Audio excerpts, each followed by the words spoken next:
All right, so let's dive into something that's been kind of puzzling, I think a lot of folks in the gaming world. Yeah. And we're talking about Nintendo and their upcoming console, the Switch 2. Right. You've probably seen the headlines. It looks a lot like the original Switch, and the tech specs aren't exactly mind-blowing. Right. But here's the thing. Nintendo stock is like through the roof. It is. So to help us unpack all this, we're turning to The Economist. Okay. They had this article, The Little Console That Could, Yes. which came out just a couple weeks ago on February 8th. It's a fascinating situation, isn't it? It is. On the surface, you've got this new console that seems like, kind of a minor upgrade. Yeah.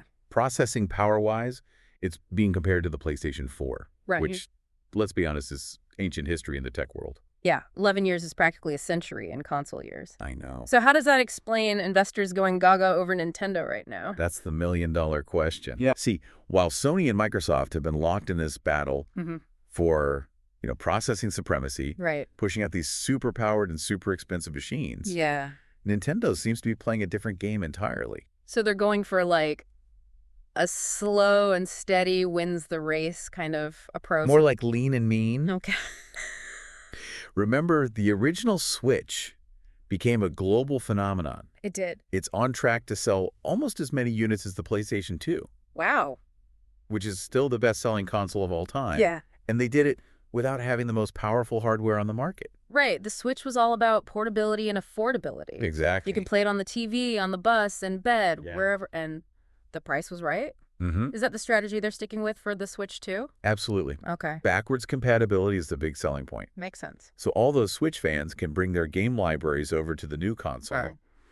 And the expected price, somewhere between $400 and $500, Yeah. makes it a much more accessible option compared to, say, a PS5 Pro, Right. which can set you back over $700. Okay. But I'm still a little skeptical. Okay. I get that portability is a big deal, but can Nintendo really compete if their hardware is significantly less powerful than the competition? Sure. Won't they miss out on like the big blockbuster titles that require a ton of processing power? That's where things get really interesting. Yeah. See, the Economist article points out that there's this growing sense that we're hitting a point of diminishing returns Okay. when it comes to processing power. Meaning all that extra horsepower isn't really translating into Right. like a drastically better gaming experience? Exactly. Okay. Even hardcore gamers are starting to question whether those Yeah. incremental upgrades are worth the extra cost. Interesting. And if you look at the numbers, Mm-hmm.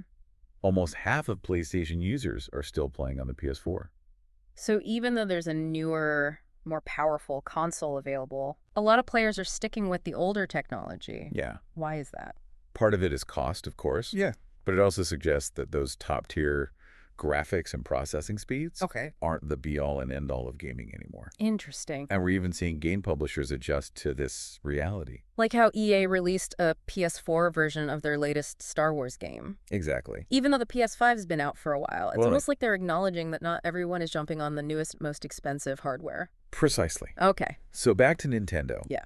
If the demand for cutting-edge processing power is softening, Mm-hmm.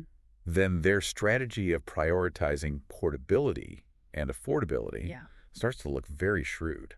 Especially when you consider that a lot of game publishers are struggling financially. Yes. The article mentioned that EA had to lower its revenue forecast, Right. and Ubisoft's market value has taken a hit. Yes. And this is where the Switch 2 could be a game changer, both for Nintendo and for those struggling publishers. So the Switch 2 might be like Nintendo's Trojan horse, sneak in with familiar looks, a friendly price, and then bam, Yeah. open up this huge new market for game developers who are like hungry for a win. That's a great analogy. Right. And it's not just speculation either. Okay. The Economist article specifically mentioned Yeah. that the Switch 2's improved processing power, though modest compared to a PS5, Right. could open the door for titles that were previously impossible on the Switch. Like Call of Duty or Red Dead Redemption 2. Exactly. Those games would be huge on the Switch.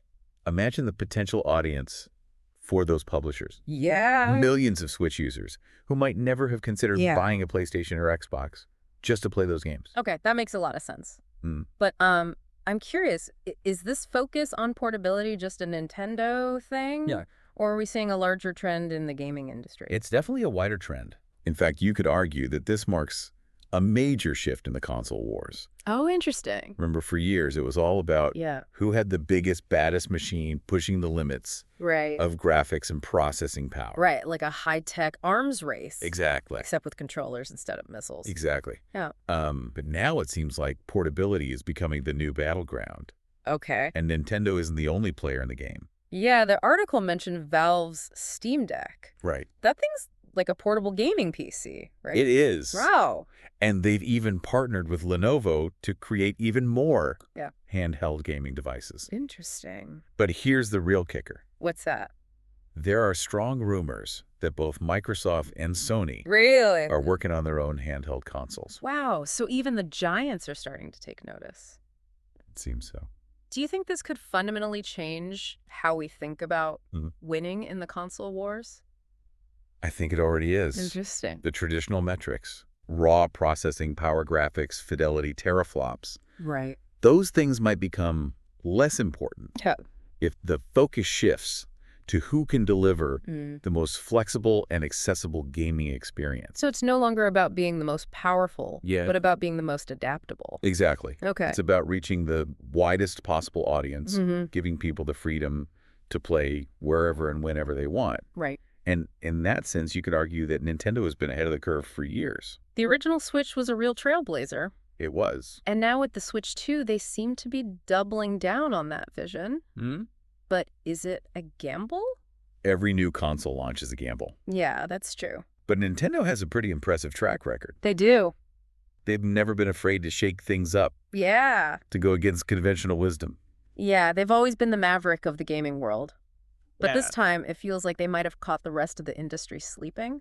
It's going to be fascinating to see how this all plays out. It is. Will gamers embrace this shift towards portability? Yeah, good question. Will the big publishers fully commit to supporting handheld consoles? And what does it mean for the future of game development? Right. Will we see a new wave of innovative games designed specifically for handheld devices? It's an exciting time to be a gamer, that's for sure. It is. And I think the next few years are going to be crucial Yeah. in shaping the future of the industry. Okay, so let's bring this back around to like the listener. You know, if you're a gamer and you're like, what does all this mean? Yeah. What's the takeaway here?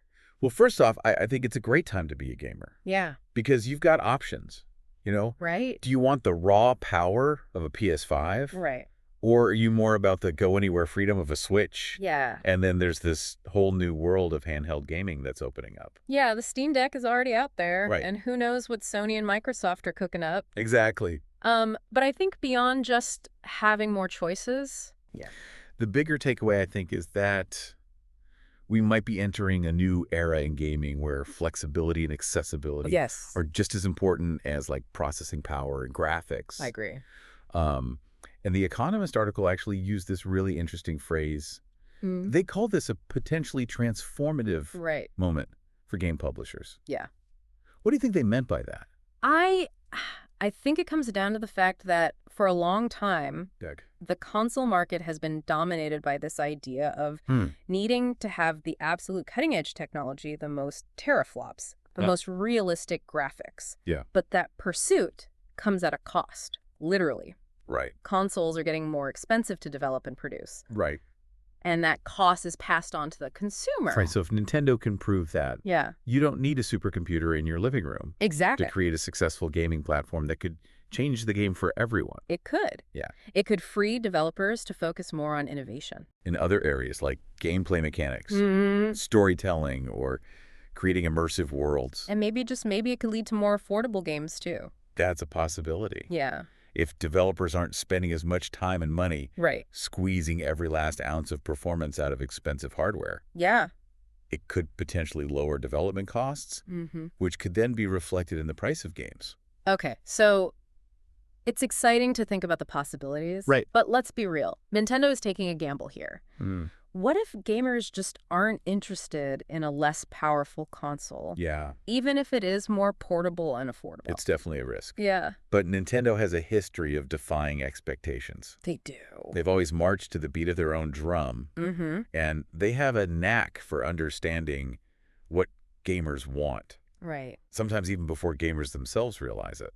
I guess that's why they've been able to, like, survive and thrive in this industry for so long. They're not afraid to take risks, to experiment, and to, like, challenge the status quo. Absolutely. And you know what? Even if the Switch 2 doesn't become, like, a runaway success, I think Nintendo's strategy will still have a ripple effect on the industry. I think so, too. How so? Because they're forcing everyone to rethink what a console can be. Okay. To reconsider what really matters to gamers. Yeah. Whether or not the Switch 2 is the one to change the game forever, it's clear that the console wars are entering a new chapter. Okay. One where portability, affordability, and accessibility might be the keys to victory. It's a fascinating development, and I'm really curious to see how it all unfolds. Yeah, me too. One thing's for sure, the gaming world is rarely boring. Right. And with Nintendo leading the charge, it's only going to get more interesting from here on out. Absolutely. Well, there you have it. Nintendo's bold strategy, a potential turning point in the console wars. Yeah. And a whole lot of questions about the future of gaming. What do you think, is Nintendo onto something big? Or is this just like a clever marketing ploy? We'd love to hear your thoughts. Yes. Thanks for joining us on this deep dive. And until next time, keep on gaming. Sounds good.